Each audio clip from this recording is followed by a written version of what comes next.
स्वागत है आप सभी का हमारे इस YouTube चैनल में। मेरा नाम है नीतेंद्र तोमर, डायरेक्टर तोमर कंप्यूटर। आज के इस वीडियो को बिना स्किप किए लास्ट तक देखिएगा। यह वीडियो आपके लिए बहुत ही इंफॉर्मेटिव होने वाली है। और हां, यदि आप हमारे इस YouTube चैनल में नए हैं तो नीचे दी गई सब्सक्राइब बटन पर क्लिक करके हमारे इस YouTube चैनल को जरूर सब्सक्राइब कर लीजिए।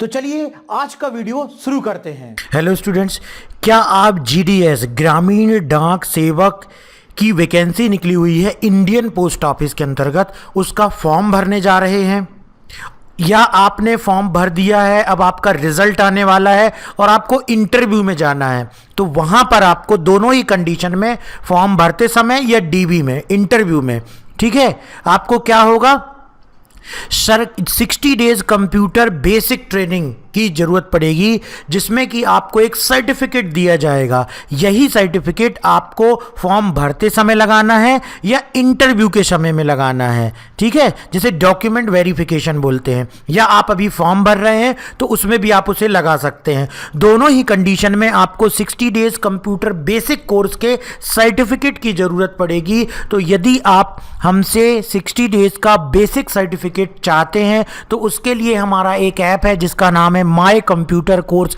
ऐप। उस ऐप की लिंक वीडियो के डिस्क्रिप्शन में दी गई है।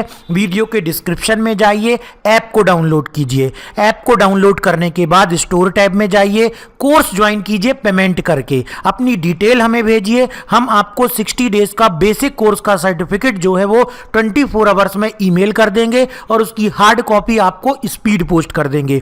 तो ये पूरी प्रोसीजर से आपके लिए काम बहुत आसान हो जाएगा। यदि आप ये वीडियो देख रहे हैं और आपको रिक्वायरमेंट नहीं है ये सर्टिफिकेट की, तो आप उन लोगों के साथ जरूर इसको शेयर करें जिनको जरूरत है कंप्यूटर बेसिक सर्टिफिकेट की।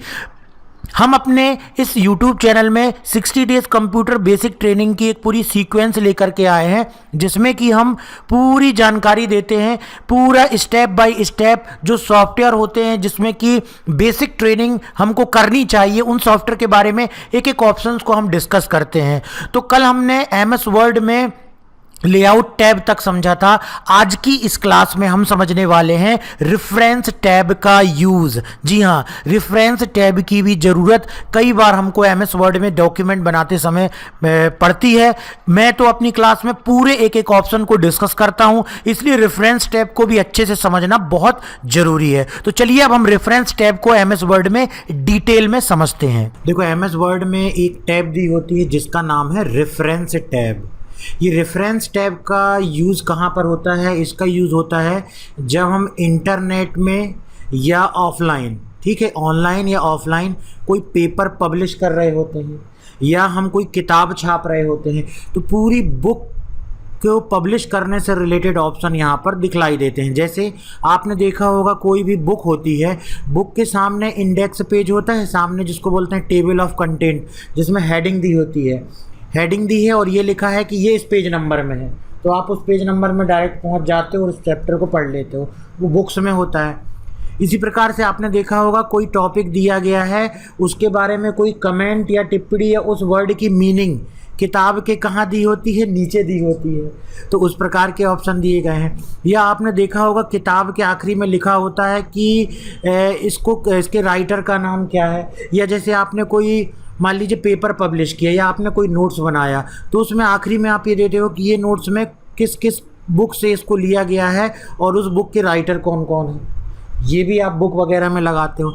इसी प्रकार से आपने देखा होगा बुक में कि इमेजेस लगी होती हैं, इमेजेस के नीचे लिखा रहता फिगर 1, टेबल 1, तो उसको क्या बोलते हैं? कैप्शन बोलते हैं। इसी प्रकार से बुक के सबसे आखिरी में देखोगे कि ये लिखा रहता है कि C से स्टार्ट होने वाले कौन कौन से शब्द हैं। अगर आप कोई शब्द पढ़ रहे हो और उसका आपको अर्थ नहीं समझ में आ रहा है तो किताब के पीछे जाकर के इंडेक्स पेज मिल जाएगा आपको। इसी प्रकार से कुछ विशेष वर्ड, जैसे आपको कोई विशेष वर्ड ढूंढना है कि ये इस बुक में इसके बारे में कहीं लिखा है कि नहीं लिखा है, तो उसके लिए भी लास्ट में एक इंडेक्स पेज होता है जहाँ से जाकर के अपन ढूंढ लेते हैं। तो जितनी भी रेफरेंस बुक हैं उनमें आपको ये सारी चीज़ें मिलेंगी। तो इस पूरे रेफरेंस टैब का इस्तेमाल किया जाता है, जैसा कि नाम दिया गया कि रेफरेंस, कि जो भी आपने पेपर पब्लिश किया है या आपने कोई नोट्स बनाया है, ई बुक बनाई है इंटरनेट में, या तो आपका कोई क्या कहते हैं बुक पब्लिश होने जा रही है, तो बुक में भी हो सकता है आपने कोई मैटर किसी दूसरे की बुक से लिया हो या इंटरनेट से लिया हो या किसी जनरल आर्टिकल से लिया हो, तो वो सारी जानकारी आप अपने पेपर में, बुक में कैसे देंगे, तो उसके लिए इस रेफरेंस टैब में दिए गए ऑप्शन का उपयोग किया जाता है। जैसे कि यहाँ पर अलग अलग ग्रुप दिए गए हैं, table of content, footnote, citation, bibliography, caption, index और टेबल ऑफ अथॉरिटी। एक एक करके सारे ऑप्शन समझेंगे, प्रैक्टिस कर लेंगे तो आसानी से आपको समझ में जाएगा। पहला दिया गया है टेबल ऑफ कंटेंट। तो कैसे बनाना, यहाँ पहले से मैंने कोई एग्जाम्पल नहीं बना करके रखा है, आपको एग्जाम्पल को हम जो है यहाँ पर बनाकर दिखाएंगे। जब आप प्रैक्टिस करोगे तो वैसे एग्जाम्पल आप खुद भी बना सकते हो। तो सबसे पहले दिया गया है टेबल ऑफ कंटेंट। तो टेबल ऑफ कंटेंट के लिए देखिए हमने यहाँ पर कुछ लिख दिया, जैसे हमने लिख दिया यहाँ पर चैप्टर 1, ऐसा बुक में लिखा रहता ना, इसी प्रकार से हमने लिख दिया चैप्टर 2। आपके सामने से लिए टाइप कर रहे हैं ताकि आप भी इसी तरीके से प्रैक्टिस कर पाओ। और इस तरीके से हमने चैप्टर 4 और इस तरीके से हमने लिख दिया फिर चैप्टर 5। तो ये कोई भी बुक है, पेपर है, उसके मेन चैप्टर होते हैं, ठीक है। अब इस चैप्टर के अंदर यदि हमको और इसके अंतर्गत चैप्टर बनाने हैं तो अपन इस प्रकार से लिखेंगे ना, चैप्टर 1 का ये हो गया चैप्टर 1 के अंतर्गत, ठीक है। और फिर ये वाला भी हमको बताना है, ये भी हो गया हमारा, मान लीजिए ये चैप्टर 1 के ही अंतर्गत आता है, तो दूसरा चैप्टर है चैप्टर 1 के अंतर्गत, तो इस तरीके से लिखेंगे। फिर एक और लिखना हमको, तो फिर हमने यहाँ पर लिख दिया चैप्टर 1 के ही अंतर्गत आता है हमारा थर्ड कोई सा टॉपिक। जब भी आप किताब वगैरह बनाएंगे इनकी ज़रूरत पड़ेगी। अब यही चैप्टर यदि हमारे चैप्टर 2 के अंतर्गत हैं, ठीक है, और यहाँ पर क्या जाएगा, अब ये चैप्टर 2 के अंतर्गत है, ठीक है, ये चैप्टर 2 के अंतर्गत है। इसी प्रकार से अब हम चैप्टर 3 में भी बना लेंगे, ठीक है। ये चैप्टर हमने 3 का बना लिया कि 3 के अंदर मेन हेडिंग क्या हो गई चैप्टर 3, और चैप्टर 3 के अंतर्गत मेन हेडिंग क्या हो गई ये। मान लीजिए इतना हमने क्रिएट कर लिया। अब कुछ टेक्स्ट भी दे देते हैं ताकि हमको पूरा एक कुछ नोट्स जैसे, ई बुक जैसे या कोई पेपर बना रहे हैं उसके जैसे लगे। तो उसके लिए हमने यहाँ पर रैंड फंक्शन का इस्तेमाल किया और इस तरीके से हमने रैंडम फंक्शन से कुछ टेक्स्ट जो है जनरेट कर दिया। और वही टेक्स्ट हम सभी में अभी इस्तेमाल कर लेंगे क्योंकि हमको अभी टेबल ऑफ कंटेंट की प्रैक्टिस करनी है, ठीक है। तो इसमें शुरुआत में आपको इक्वल टू लगाना है और एंटर करना है, इस तरीके से टेक्स्ट आ जाएगा। ये आ गया। अब आप देखिए हमने क्या किया कि इसी टेक्स्ट को अभी थोड़ा सा कॉपी कर लिया, ये कॉपी कर लिया हमने और यहाँ पर आए, यहाँ पर पेस्ट कर दिया, इसी प्रकार से इसके अंतर्गत पेस्ट कर दिया ताकि एक पूरा नोट्स और बुक की तरह बन जाए। चाहे तो हम पहले से इसको बना के भी रखते, लेकिन क्या है आपको क्लियरली वो चीज़ समझ में आ जाए, इसी कारण से इसको ऐसा सामने करके दिखला रहे हैं। तो ये मेन हेडिंग्स को हमने ये, अब आपके पास ये आपका नोट्स है या बुक का कोई मैटर है वो तैयार हो गया। अब इस बुक के मैटर का भाई टेबल ऑफ इंडेक्स बनाना है या आप कह सकते हैं टेबल ऑफ कंटेंट बनाना है कि कौन सा चैप्टर किस पेज में है। तो उसके लिए सबसे पहले कर्सर को यहाँ रख करके कंट्रोल एंटर प्रेस कर देंगे तो सामने का पेज एक खाली हो जाएगा जिसमें टेबल ऑफ कंटेंट बनाएंगे। अब सबसे पहले तो हेडिंग बनानी पड़ेगी, कौन सी हेडिंग है, तब तो वो टेबल ऑफ कंटेंट में आएगा, है ना। तो इसको हमने सेलेक्ट किया और इसका लेवल सबसे पहले सेट करना, चूँकि ये मेन हेडिंग है इसलिए इसको क्या देंगे, लेवल 1। और उसी प्रकार से हमने इसके अंदर वाला भी बताया था, आपने देखा था, ये क्या कहलाएगा, लेवल 2 कहलाएगा ये। इसी प्रकार से ये वाला जो चैप्टर इसके अगला आएगा चैप्टर 1 का 2, ये क्या कहलाएगा, ये भी लेवल 2 कहलाएगा क्योंकि चैप्टर 1 के अंतर्गत आ रहा है, ठीक है। फिर इसके बाद आता है आपका ये चैप्टर 3, ये भी कौन सा आएगा, ये भी लेवल 2 आएगा। मान लीजिए चैप्टर ये 3 के अंदर कोई लेवल बना रहे हो तो वो इसके अंदर का लेवल हो जाएगा। फॉर एग्ज़ाम्पल हम यहाँ पर जाते हैं और ये भी आपको बतला देते हैं, आपने बना लिया चैप्टर 1 का, ठीक है, चैप्टर 1 का 3 का कोई एक और ये चैप्टर आ गया ये, तो अब आपका ये कौन सा लेवल बना देंगे, इसको ये कौन सा लेवल बना देंगे, ये बन जाएगा लेवल 3। तो अब मेरे ख्याल से क्लियर हो गया होगा कि किसको लेवल बनाना है, किसको लेवल 2 बनाना है, किसको लेवल 3 बनाना है। अब फिर से आगे बढ़ेंगे। अब इसको कौन सा लेवल बनाएंगे, आप समझ गए होंगे, इसको बनाएंगे लेवल 1, ठीक है, इसको बनाएंगे लेवल 2, और फिर लेवल 3 अगर आपने दिया होता तो उसको भी बना देते। फिर यहाँ जाएंगे, ये भी इसको बनाएंगे आप लेवल 2, फिर इसको बना देंगे आप लेवल 2, ये भी रहेगा। फिर ये क्या बन जाएगा, लेवल 1। तो इस तरीके से जो भी आपको लेवल डिसाइड करना है वो डिसाइड कर दीजिए।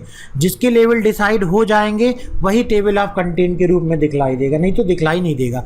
अब आते हैं हम पहले पेज में और यहाँ पर कर्सर रखते हैं, और कर्सर रखने के बाद टेबल ऑफ कंटेंट में जाते हैं।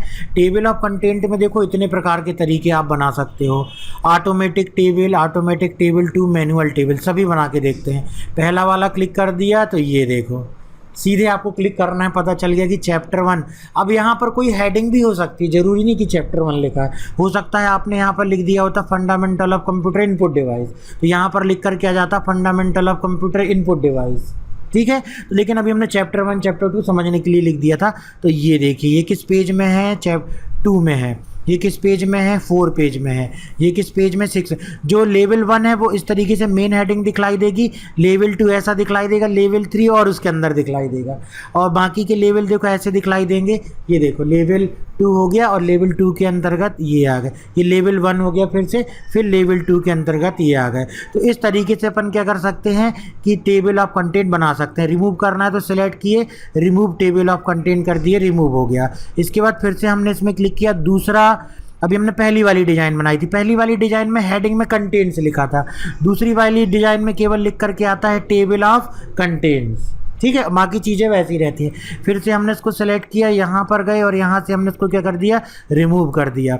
अब देखिए इसी तरीके से तीसरे तरीके में मैनुअल टेबल, मैनुअल में आपको ये लेवल 1 में हेडिंग खुद टाइप करनी है और देखना है कि वो किस पेज में है। तो ये मैनुअल टेबल में इस प्रकार से बनाते हैं। इसको भी जा कर के अभी हम क्या कर देते हैं, रिमूव कर देते हैं। इसके बाद आप देख सकते हो कि मान लीजिए हमने ये वाली टेबल बनाई हुई है और ये वाली टेबल में बनाने के बाद यदि हम किसी प्रकार का कोई अपडेशन करते हैं तो वो अपडेशन बाद में भी हम अब टेबल ऑफ कंटेंट में ऐड कर सकते हैं।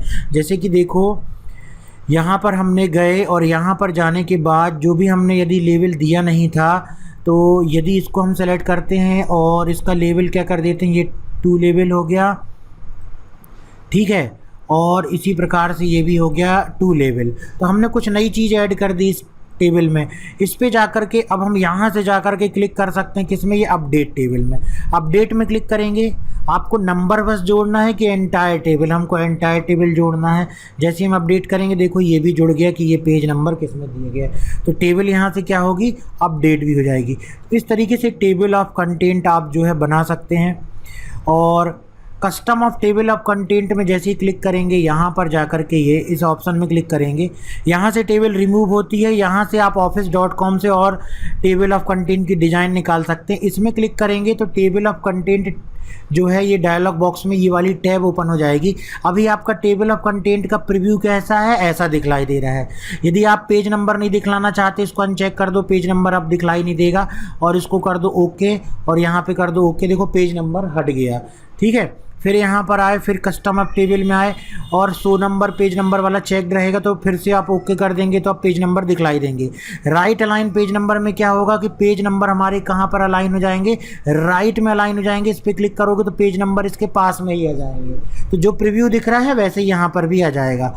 अब आपको उसकी डिज़ाइन कैसी चाहिए, क्लासिक चाहिए तो क्लासिक में ऐसा दिखेगा, डिस्टिंक्टिव चाहिए तो ऐसा दिखलाई देगा, फैंसी चाहिए तो फैंसी में ऐसा दिखलाई देगा, मॉडर्न चाहिए तो मॉडर्न में ऐसा दिखलाई देगा, फॉर्मल चाहिए तो फॉर्मल में ऐसा दिखलाई देगा। और जैसे हम ओके करेंगे तो आप देखोगे, फिर यहाँ से यस कर दो, ये देखो फॉर्मल डिज़ाइन। कई बुक में आपने कुछ इस प्रकार की फॉर्मल डिज़ाइन भी देखी होगी, ठीक है। तो ये टेबल ऑफ कंटेंट में हमने सारे ऑप्शन बतलाए। अब आप समझ गए होंगे कि टेबल ऑफ कंटेंट का उपयोग कैसे करना है। कहीं आप किसी हेडिंग का लेवल भी कभी भी चेंज करना चाहें तो बस आप उस हेडिंग को सेलेक्ट करें और लेवल चेंज कर सकते हैं। तो ये था table of content option. Reference tab में अगला ऑप्शन का ग्रुप दिया गया है फुट नोट्स। तो फुट नोट्स में क्या होता है, देखिए स्क्रीन टिप में भी यहाँ पर लिख करके आ जाता है कि क्या करता है ये, add a note at the bottom of the page providing more info about something in your document. आपने देखा होगा बुक्स वगैरह में कोई चीज़ आप पढ़ते हुए उसके बारे में लिखा रहता है कि अधिक जानकारी के लिए या इसे समझने के लिए टिप्पणी देखें। तो वही टिप्पणी जो नीचे किताबों में दी होती है, जो जिसके बारे में कुछ विशेष और बातें जोड़ करके उस टेक्स्ट के बारे में बतलाया जाता है, उसको बोलते हैं फुट नोट और एंड नोट। फुट नोट और एंड नोट में अंतर केवल इतना है, फुट नोट का मतलब होता है डॉक्यूमेंट के सबसे आखिरी में, फुट नोट डॉक्यूमेंट के सबसे आखिरी में। भले ही डॉक्यूमेंट में आधा पेज मैटर लिखा है लेकिन ये फुट नोट लगेगा सबसे आखिरी में। लेकिन एंड नोट का मतलब होता है कि जैसे ही डॉक्यूमेंट का जो टेक्स्ट है लिखा हुआ वो एंड होता है, वहीं पर उसके बारे में लिखा होता है। तो कैसे, चलिए बनाते हैं इसको। इसके लिए फिर से हमने इक्वल टू लगाया और रेंड फंक्शन का हमने इस्तेमाल करके यहाँ पर कुछ टेक्स्ट लेकर के आ गए, ये टेक्स्ट आ गया। अब हमारा ये मान लीजिए कोई पैराग्राफ है या बुक, हम ऑनलाइन कुछ ई बुक बना रहे हैं या किताब का कोई मैटर है, उदाहरण के लिए हिंदी इंग्लिश कुछ भी हो सकता है, सभी में आप लगा सकते हो, इसमें कोई लैंग्वेज का नहीं है। अब हमने किसी भी चीज़ के बारे में हमने लिख दिया यहाँ पर कि ये चेंज का क्या मतलब होगा, तो हमने चेंज को सिलेक्ट किया और यहाँ पर अभी हम लगाते हैं क्या, फुट नोट। जैसे हमने क्लिक किया देखिए डॉक्यूमेंट के सबसे आखिरी में गया फुट नोट, है ना। और चेंज का मतलब क्या होता है, मॉडिफाई, है ना। चेंज का मतलब क्या होता है, चेंज का मतलब होता है टू मॉडिफाई समथिंग। थोड़ा सा डिटेल भी लिख दिए या उसी के कोई पर्यायवाची शब्द भी लिख सकते हैं। तो ये पहला हमने फुट नोट लगा दिया। इसी प्रकार से आपको कुछ और लगाना है तो हमने सेलेक्ट किया डॉक्यूमेंट वर्ड में, फिर से इंसर्ट फुट नोट लगा दिया, देखो दूसरा हो गया, document is a word file. Document किसको बोलते हैं, वर्ड की फाइल को बोलते हैं। दूसरा फुट नोट लगा दिया, ठीक है। इसमें भी लगाते हैं फुट नोट, मान लीजिए इसको भी सेलेक्ट किया, फिर से क्लिक किया, तीसरा फुट नोट लगा दिया। तो उसके बारे में, उस शब्द के बारे में ये कुछ मीनिंग बतला रहा है, इसको बोलते हैं फुट नोट। रीडिंग व्यू क्या कहलाता है, ये कहलाता है डॉक्यूमेंट का व्यू, कि डॉक्यूमेंट का एक और व्यू होता है रीडिंग व्यू, जिसको कि पढ़ने के लिए इस्तेमाल किया जाता है, रीडिंग व्यू। अब इसमें एक चीज़ और देखिए, जब आप इस पर क्लिक करेंगे, ये देखिए, तो ये किस चीज़ का है वो वहाँ पर कर्सर पहुँचा देगा। और ये लिख दिया है यहाँ पर, ऐसा नहीं, ये लिख रहा है कि ये 1 नंबर का फुट नोट लगा हुआ है और कर्सर ले जा रहे हैं, तो ये भी बतला रहा है कि इसका मीनिंग क्या होगा, टू मॉडिफाई समथिंग। और जैसे ही आप इस पर क्लिक भी करोगे तो भी ये यहाँ पहुँचा देगा। ऐसे ही ये किसके साथ करेगा, दूसरे के साथ भी करेगा। ये देखिए दूसरे में भी पहुंचा दिया और यहाँ पर कर्सर ले जा रहे हैं तो भी दिखला रहा, फिर से क्लिक कर रहे हैं तो भी ये यहाँ पर पहुंचा देगा आपको, ठीक है। इसी प्रकार से तीसरे में भी क्लिक करेंगे तो सेम वैसे ही कर लाएगा। तो डॉक्यूमेंट के ये क्या लग रहा है, ये जो पेज है ये पूरे पेज के आखिरी में लग रहा है, इसको क्या बोलते हैं, फुट नोट। इसको क्या बोलते हैं, फुट नोट, ठीक है। इसी प्रकार से अब हम लगाते हैं क्या, एंड नोट। तो एंड नोट हम कैसे लगाएंगे, हमने यहाँ पर सेलेक्ट किया ये स्मार्ट आर्ट ग्राफिक्स को और हमने क्लिक किया इंसर्ट एंड नोट में। तो इंसर्ट एंड नोट कहाँ पर आ रहा है, इंसर्ट एंड नोट आ रहा है, देखो डॉक्यूमेंट कहाँ पर ख़त्म हो रहा है, यहाँ पर ख़त्म हो रहा है, तो यहाँ पर आ रहा है ये, ठीक है। और फुट नोट कहाँ पर आता है, उसी पेज के आखिरी में। और ये कहाँ पर आ रहा है, एंड नोट, सबसे एंड में। जब डॉक्यूमेंट एंड हो रहा है तो ये डॉक्यूमेंट पूरा कहाँ पर एंड हो रहा है, यहाँ पर एंड हो रहा है। और फुट नोट होता तो वो कहाँ पर आ जाता है, यहाँ पर आ जाता।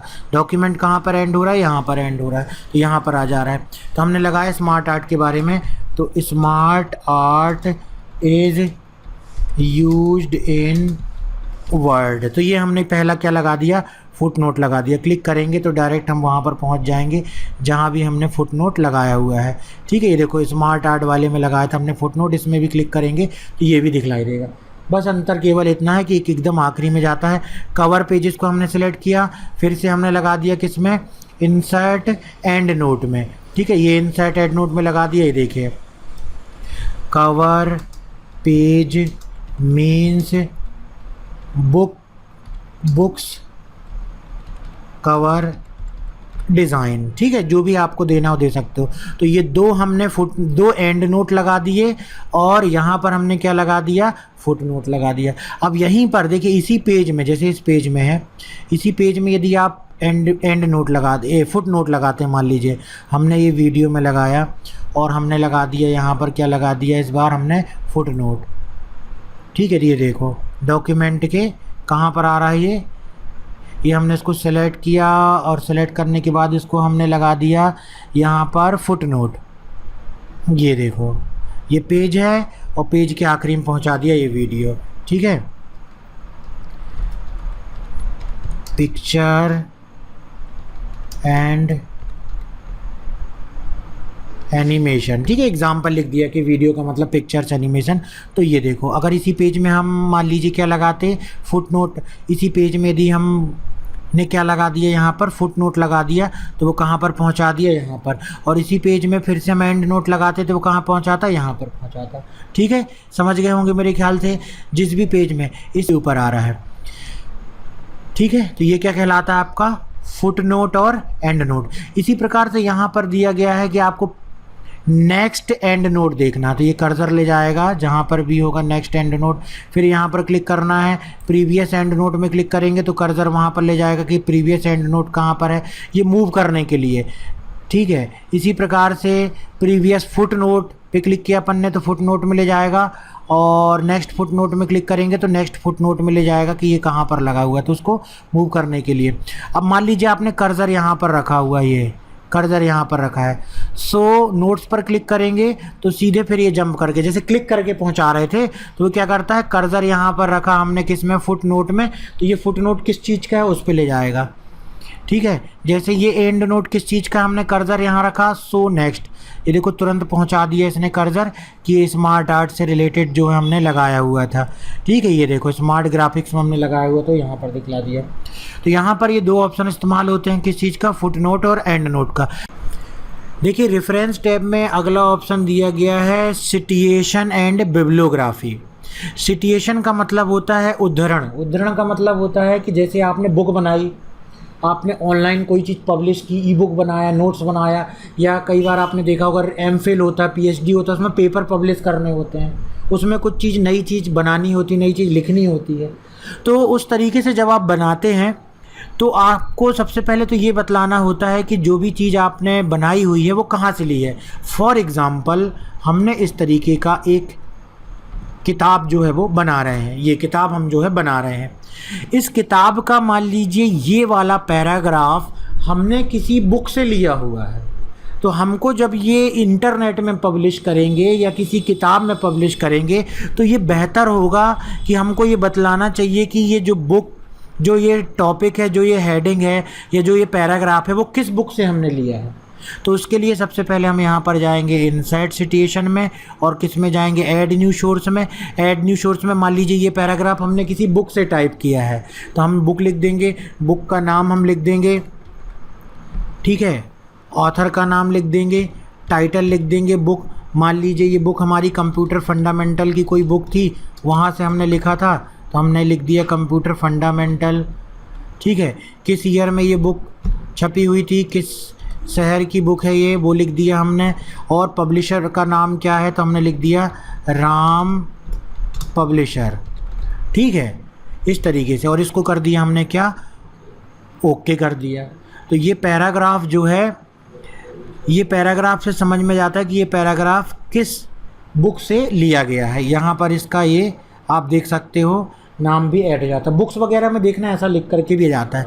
मान लीजिए दूसरे पैराग्राफ को हम सेलेक्ट करते हैं, फिर इनसाइड सिटिएशन में जाते हैं, फिर ऐड न्यू सोर्स में क्लिक करते हैं। इस बार ये बुक की जगह हमने इसको लिया हुआ है मान लीजिए जनरल आर्टिकल से, या आप इसको देखो अलग अलग चीज़ों में छाप सकते, अलग अलग चीज़ ऐड कर सकते हो बुक का, कि या ये कोई बुक का भाग है या कोई बुक के सेक्शन है, या जनरल आर्टिकल है, या आर्टिकल जो एक समय में पब्लिश होते रहता है उसका, या कॉन्फ्रेंस प्रोड्यूसिंग है, या रिपोर्ट है, या किसी वेबसाइट से आपने ये लिया हुआ है। बहुत सारी चीज़ें हैं, तो किससे आपने लिया हुआ है उसे आप सेलेक्ट कर सकते हो। फिल्म का है ये, साउंड रिकॉर्डिंग। इससे क्या होता है कि यदि आपका फेयर यूज़ है तो उसमें सामने वाला जो है कॉपीराइट एक्ट होता है जिसके अंतर्गत कोई किसी की भी चीज़ें आप कॉपी नहीं कर सकते हैं, है ना, उसकी परमिशन के बगैर। लेकिन यदि आप उसका नाम देते हैं, उसकी परमिशन लेते हैं तो वो आप कर सकते हैं, ये भी नियम है। तो मान लीजिए किसी वेबसाइट का मैटर है तो हमने सेलेक्ट कर लिया वेबसाइट। वेबसाइट किसकी है, हमने नाम दे दिया है XYZ की वेबसाइट है। Name of website, name of web page क्या है, www.xyz.com। ठीक है, नेम ऑफ द वेबसाइट, यहाँ पर name of the web page का क्या नाम है। तो जो भी वेब पेज का नाम है, मान लीजिए एमएस ऑफिस के अंतर्गत जो वेब पेज में एमएस ऑफिस की जानकारी से लिया है हमने, और यहाँ पर वेबसाइट का नाम क्या है, पूरी वेबसाइट का नाम लिख देंगे हम।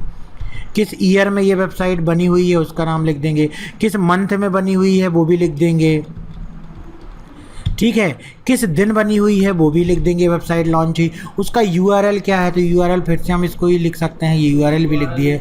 यूनिफॉर्म रिसोर्स लोकेटर वेबसाइट का जो है वो एड्रेस होता है, ठीक है। ओके अपन ने जैसे ही किया तो ये उसका यहाँ पर मैं उसकी लिंक यहाँ पर लग गई। अब जो भी चीज़ आप जहाँ से लेते हो उसको आप ऐड करते जाओ, इसको भी आपको जहाँ से लेना है, या तो आपको पता है कि यहाँ से लेना है हम, तो पहले से आप उसको क्या कर सकते हो, इंसर्ट में जा कर के ऐड कर सकते हो। अब यहाँ पर एक चीज़ दी गई है कि जो भी इसकी जो डिज़ाइन दिख रही है ना, ये है और ये है, ऐसे आप मल्टीपल और भी जितने पैराग्राफ हैं, जो भी चीज़ें आप जोड़ सकते हो, उसकी डिज़ाइन बदलना है तो ये स्टाइल बदल जाएगी। ये स्टाइल में देखो अलग स्टाइल से दिखलाई देगा, फिर इस स्टाइल में ये अलग स्टाइल से कॉमा लग गया, फिर इसमें और अलग स्टाइल से दिखलाई देगा। तो जो भी ये सोर्स दिखलाई दे रहे हैं, जो भी आपने ये सोर्स लगाए हुए हैं, इनकी अगर आपको अलग अलग स्टाइल देनी है तो आप इसकी स्टाइल जो है यहाँ से सिलेक्ट कर सकते हो। देखो स्टाइल चेंज हो गई। इसके अलावा यदि आप इसमें कोई चेंजेस करना चाहते हो तो मैनेज सोर्स में जाओगे और ये सिलेक्ट हो जाएगा, एडिट में क्लिक करोगे तो देखो फिर से वो बॉक्स आ गया। हो सकता है चेंज करना हो तो चेंज कहाँ से करेंगे, मैनेज सोर्स में जा करके, ठीक है, और यहाँ से चेंज कर देंगे मैनेज सोर्स में। मान लीजिए ईयर चेंज करना था तो ईयर हमने दे दिया यहाँ पर जा करके, ये देखें, ठीक है। सिटी चेंज करना है वो भी चेंज कर देते, ओके कर देंगे, चेंज हो गया। डिलीट करना है, एडिट करना है, नया बनाना है, सारी चीज़ें की जा सकती हैं। यहाँ से आप क्या कर दोगे, क्लोज कर दोगे।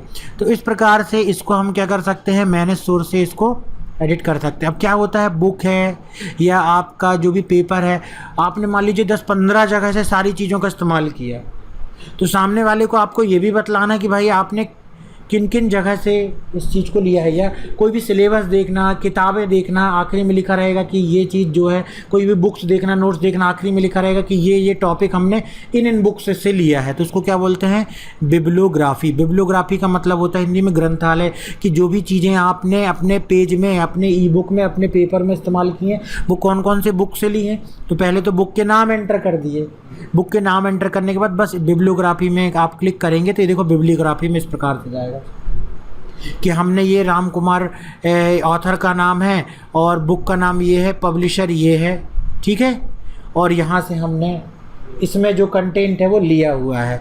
इसकी डिज़ाइन इतने प्रकार की है, कोई सी भी डिज़ाइन ले सकते हो, इतनी सारी डिज़ाइन दी गई हैं बस, ठीक है। तो इस तरीके से ये क्या कहलाता है, सिटिएशन एंड बिब्लियोग्राफी। रेफरेंस टैब के अंतर्गत हमारा अगला ऑप्शन का ग्रुप दिया गया है कैप्शन। कैप्शन का इस्तेमाल कहाँ किया जाता है, तो आपने किताबों में देखा होगा कि कुछ इमेजेस लगी होती हैं, कोई टेबल होती है, कोई सारणी होती है, तो उसके नीचे लिखा होता है कि वो टेबल का नंबर क्या है, किस चीज़ की है, वो किस चीज़ की इमेज है, किस चीज़ का फिगर है, तो वो कहाँ पर रहता है, उसको क्या बोलते हैं, कैप्शन बोलते हैं। तो इस उदाहरण को समझने के लिए मान लीजिए हमने यहाँ पर कोई सी मान लीजिए पिक्चर लगा देते हैं, ठीक है। ये हमने एक पिक्चर इंसर्ट कर ली, ये इस पिक्चर को हमने रीसाइज कर लिया, एक पिक्चर हमने ये लगा दी। इसी प्रकार से हमने यहाँ पर क्लिक करके फिर से इंसर्ट में गए, फिर से पिक्चर में गए, और फिर से पिक्चर में जाने के बाद हमने यहाँ पर दूसरी पिक्चर लगा दी, इसको भी हमने रीसाइज कर लिया। इसी प्रकार से जैसे आपने यहाँ पिक्चर इंसर्ट की है, मान लीजिए आपका कोई चार्ट इंसर्ट आपने किया हुआ है ना, आपने कोई टेबल इंसर्ट की है, मान लीजिए अब हम यहाँ पर कहीं हमको ज़रूरत पड़ी टेबल इंसर्ट करने की तो हमने टेबल इंसर्ट कर दी, कहीं हमको कोई चार्ट इंसर्ट करने की ज़रूरत पड़ी तो हमने चार्ट इंसर्ट कर दिया। तो इस तरीके से ये देखिए, तो इस तरीके से यहाँ पर अब इनके बारे में बतलाना है। जो टाइटल देते हैं हम इसको ऊपर या नीचे, उसको क्या बोलते हैं, कैप्शन बोलते हैं। कैसे, इस इमेज का कैप्शन देते हैं। सेलेक्ट किए, रेफरेंस टैब में गए, इंसर्ट कैप्शन, ये देखिए ऑटोमेटिक फिगर 1 लिख करके यहाँ पर आ गया। यदि आपको इसकी जगह खुद का बदलना है, फिगर 1 की जगह कुछ और लेबल डालना है, तो आप यहाँ पर 3 चीज़ों में से कोई भी चुन सकते हैं। इक्वेशन भी डाल सकते हैं, टेबल भी डाल सकते हैं, ठीक है। पोजीशन कहाँ रखना है इसकी, जो ऊपर देखे कि नीचे देखे, अभी यह है ब्लो सिलेक्टेड आइटम, तो अपन इसको नीचे ही रखते हैं। या न्यू लेबल में क्लिक करके आप यहाँ नंबर दे सकते हो।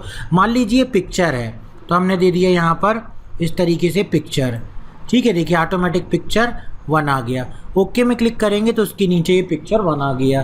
फिर हमने इसको सेलेक्ट किया, फिर हम इंसर्ट कैप्शन में गए, ऑटोमेटिक देखिए ये पिक्चर 2 आ गया। इसका ये फ़ायदा। अब टेबल को हमने सेलेक्ट किया और फिर से रेफरेंस टैब में गए, इंसर्ट कैप्शन में क्लिक किया। अब ये क्या है, एक टेबल है, तो ये हम इसको यहाँ से टेबल सेलेक्ट करना चाहिए और ओके कर दिया तो ये देखिए इसके ऊपर जो है वो टेबल लिख करके आ गया। अब मान लीजिए इसको हमको इसको क्या करना है, सेलेक्ट किया हमने और हम ये चाहते हैं कि ये जो है कहाँ दिखलाई दे, अबव में दिखलाई दे, जो टेबल लिखा हुआ है ये बिलो में दिखलाई दे। ओके करेंगे तो जो ऑप्शन टेबल वाला ऊपर दिखलाई देने लगेगा। और यदि हम इसको सेलेक्ट करते हैं और सेलेक्ट करने के बाद या यदि हमको इसको क्या करना है, इसको हमने सेलेक्ट किया, सेलेक्ट करने के बाद फिर इंसर्ट कैप्शन में गए। यहाँ से यदि हम इसको क्या करना चाहते हैं, अबव करना चाहते हैं, हमने अबव सेलेक्ट कर लिया, ओके कर दिया तो ये देखिए जो भी हम सेलेक्ट करेंगे वो अबव हो जाएगा। और सिंपल सेलेक्ट करके अपन यहाँ से क्या कर सकते हैं, डिलीट भी कर सकते हैं, ये देखिए, ठीक है। ये अपन इसको ऐसे करके डिलीट भी कर सकते हैं, ये देखिए डिलीट हो गया। इस तरीके से सेलेक्ट करने के बाद इंसर्ट कैप्शन में जाएंगे, कहाँ अपन को प्रदर्शित करना है, अबव की बिलो, वो टेबल है कि क्या है, पिक्चर है, इक्वेशन है, वो भी सेलेक्ट करेंगे। और उसके बाद यहाँ से नया लेबल भी बना सकते हैं। मान लीजिए हमको ये लेबल नहीं चुनना है तो हम यहाँ से न्यू लेबल में क्लिक करके नया लेबल भी बना सकते हैं। नंबरिंग कैसी देना है, 1 2 3 देना है कि कैप्शन में हमको ABC देना है कि रोमन नंबर वाला 1 2 3 देना है, उसको हम सेलेक्ट कर लेंगे, ओके कर लेंगे तो उस तरीके से टेबल या पिक्चर में क्या आने लगेगा, नंबरिंग आने लगेगी। जैसे यहाँ नंबर 1 2 3 4 आ रहा है। अब आप देखिए एक बार और हम इसको फिर से सेलेक्ट करके डिलीट करते हैं और डिलीट करने के बाद हमने सेलेक्ट किया, इंसर्ट कैप्शन में गए और सभी में हम अबव करते हैं। ये हमारी पिक्चर है, हमने फिर से पिक्चर लगा दिया, ये पिक्चर 1 लग गया, ठीक है, बिलो सिलेक्टेड था। फिर हमने इसको सेलेक्ट किया, इंसर्ट कैप्शन में गए, ये पिक्चर 2 लगा दिया और यहाँ पर टेबल सेलेक्ट है, चार्ट में लगाएंगे। फिर सेलेक्ट किया, फिर इंसर्ट कैप्शन में गए और ये एक प्रकार का मान लीजिए फिगर पिक्चर या एक चार्ट है, तो न्यू लेवल में जा कर के हम यहाँ पर लिख देंगे कि ये एक चार्ट है, ओके कर दिया, ये चार्ट बन गया। अब मान लीजिए कहीं पर आपको इस प्रकार से ज़रूरत पड़ती है कि क्या क्या आपके में फिगर टेबल क्या क्या हैं, उसको आपको इंसर्ट करना है, तो इंसर्ट टेबल ऑफ फिगर में आप जाएंगे तो आप देख सकते हैं बिल्कुल उसी तरीके से जैसे टेबल ऑफ कंटेंट इंसर्ट कर रहे थे वैसे ही जितने चार्ट हैं, जितनी टेबल आपने इंसर्ट की हैं, ओके करेंगे तो वो चीज़ यहाँ पर आ जाएगी। जो भी चीज़ आपने यहाँ पर इंसर्ट की हुई है, जो भी चीज़ आपने इसमें बनाई हुई है। अभी हम क्या कर रहे हैं, रेफरेंस टैब के अंतर्गत अगला ऑप्शन दिया गया है किसका, इंडेक्स का। इसका क्या इस्तेमाल होता है, तो आपने देखा होगा कि बहुत सारे जो वर्ड लिखे होते हैं बुक में, है ना, या आप जो ई बुक बना रहे हैं या कोई आप बुक पब्लिश कर रहे हैं या आपका कोई रिसर्च पेपर है, तो उसमें कुछ शब्दों की मीनिंग के समानार्थी शब्द, यदि वो शब्द कठिन है तो वो सामने वाले को जो पढ़ रहा है आपका पेपर बुक, उसको समझाने के लिए आप एक इंडेक्स बना देते हो जिसमें उन शब्दों की मीनिंग होती है। कैसे, उदाहरण के लिए हमारे पास ये डॉक्यूमेंट है, ये हमारे पास पूरा एक डॉक्यूमेंट है, ये डॉक्यूमेंट है, इसमें किसी जो भी शब्द इस्तेमाल हो रहे हैं उन शब्दों की यदि हम एक मीनिंग बना देते, जैसे हमने चेंज को सेलेक्ट किया और यहाँ पर जा कर के हम मार्क्स एंट्री में क्लिक करेंगे, चेंज की जगह हम क्या लिख सकते हैं, उसको कैसे समझा सकते हैं कि चेंज का मतलब होता है मॉडिफाई, और ये मार्क कर दिया हमने। जैसे हम मार्क में क्लिक करते हैं तो देखो एक सिंबल सा भी आ जाता है ना। इस सिंबल को यदि आप हटाना चाहते हैं तो होम टैब में इस पर क्लिक कर देंगे तो सिंबल हट जाएगा, और फिर से लाना चाहते हैं तो ये आ जाएगा। अभी हम इसको रहने देते हैं, फिर आखिरी में हटा देंगे। तो इस प्रकार से हमने लिख दिया। अभी इसको चलिए फिर से हमने हटा दिया, चेंज का लिख दिया हमने मीनिंग एक और, है ना, और फिर हमने लिख दिया गैलरीज़ को हमने सेलेक्ट किया, फिर से रेफरेंस में गए, फिर से मार्क एंट्री में किया गैलरी का मतलब हो गया कलेक्शन, किसी चीज़ के कलेक्शन को क्या बोलते हैं, गैलरी बोलते हैं, ठीक है। इसको भी हमने मार्क कर दिया। अब ये जो सिंबल आता है बार बार, इसको हम होम टैब में जाकर के इस पर क्लिक करके भी हटा सकते हैं, कीबोर्ड से शॉर्टकट की होती है Ctrl+Shift+, उससे भी ये हट जाता है। ये पैराग्राफ का सिंबल है। इसी प्रकार से 1 2 और मार्क्स एंट्री हम लगाते हैं, फिर उसके बाद बतलाएंगे हेडर का मतलब होता है, हेडर को सेलेक्ट कर लिया हमने, फिर से रेफरेंस में गए, मार्क्स एंट्री, हेडर में हमने लिख दिया, मान लीजिए किसी प्रकार का डॉक्यूमेंट की हेडिंग होती है फॉर एग्जांपल, इसको हमने क्या कर दिया, मार्क कर दिया, और फिर से हम होम में गए और उसको हमने क्लिक करके क्या कर दिया, हटा दिया। अब रेफरेंस टैब में हमने इतने सारे क्या बना लिए, इंडेक्स बना लिए, शब्दों को चुन चुन करके बना लिया कि उसका क्या मतलब होता है, उसकी और अदर मीनिंग क्या होगी। अब ऐसी बहुत सारी पूरी बुक में हमारे पास इंडेक्स बने हुए हैं। यदि हम जाएंगे यहाँ से इंसर्ट इंडेक्स ऑप्शन में, तो ये देखो जैसे टेबल को इंसर्ट करने वाला ये वाला डायलॉग बॉक्स एक्टिव था। जब हम आए थे किसमें, सिटेशन में, तो ये वाला डायलॉग बॉक्स एक्टिव था। वैसे ही अभी अपन इंडेक्स बना रहे हैं, तो इंडेक्स को पेज में रखने के लिए ये वाला डायलॉग बॉक्स है। आप पेज नंबर देना चाहते हैं तो ये वाला ऑप्शन चेक कर दो, राइट अलाइन पेज नंबर।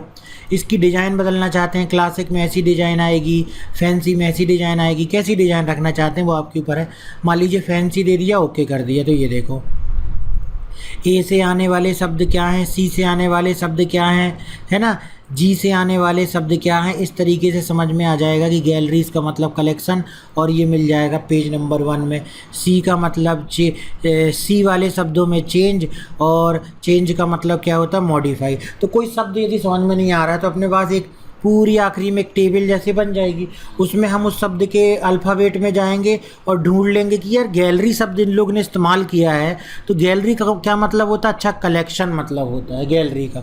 तो ये क्या कहलाता है ऑप्शन, इंडेक्स ऑप्शन कहलाता है। अब यदि मान लीजिए आप इंडेक्स को अपडेट करते हैं, अपडेट करने का मतलब ये है कि आपने कोई नया इंडेक्स जोड़ा। जैसे हमने डॉक्यूमेंट को सेलेक्ट किया, मार्क एंट्री में गए और हमने यहाँ पर जोड़ दिया वर्ड फाइल, और इसको कर दिया हमने मार्क, ठीक है। अब हमको क्या करना, अपडेट करना है। इसको हमने सेलेक्ट किया, अपडेट इंडेक्स में क्लिक किया, तो क्या होता है कि ये देखिए ये डी वाला भी यहाँ पर अपडेट हो गया, डॉक्यूमेंट मतलब वर्ड फाइल। तो अपडेट में क्लिक करने से क्या होता है, हमारा जो भी नया जोड़ा हुआ है हमने उसमें, वो अपडेट हो जाता है। तो इस तरीके से हम शब्दों की मीनिंग को बना सकते हैं और उसका इंडेक्स भी बना सकते हैं। अब ये जो सिंबल दिख रहा है इसको हटाने की हमने शॉर्टकट की भी बताई, कंट्रोल शिफ्ट स्टार, तो ये हट गया और हमारा इंडेक्स पेज बन गया। तो किताबों के आखिरी में आप इस प्रकार से इंडेक्स पेज देखोगे, रेफरेंस बुक वगैरह में इस तरीके का इंडेक्स पेज आता है। तो देखा आपने, कैसा लगा आपको वीडियो? यदि ये वीडियो आपको पसंद आया हो तो नीचे दी गई लाइक बटन पर क्लिक करके वीडियो को लाइक जरूर कर दें। इससे हमारा उत्साह बढ़ता है और आगे ऐसे ही वीडियो हम आपके लिए और बनाते जाएंगे। आपको नए किस टॉपिक पे वीडियो देखना चाहते हैं, नीचे कमेंट सेक्शन में जाइए और कमेंट करके अभी हमें बताइए कि किस प्रकार के वीडियोस और आप हमारे माध्यम से देखना चाहते हैं। इस वीडियो को अपने फ्रेंड्स के साथ फेसबुक, व्हाट्सएप ग्रुप पे ज्यादा से ज्यादा शेयर कीजिए। आपके सुझाव हमें कमेंट में लगातार हमेशा देते रहिए। मिलते हैं नेक्स्ट वीडियो में, तब तक के लिए नमस्कार।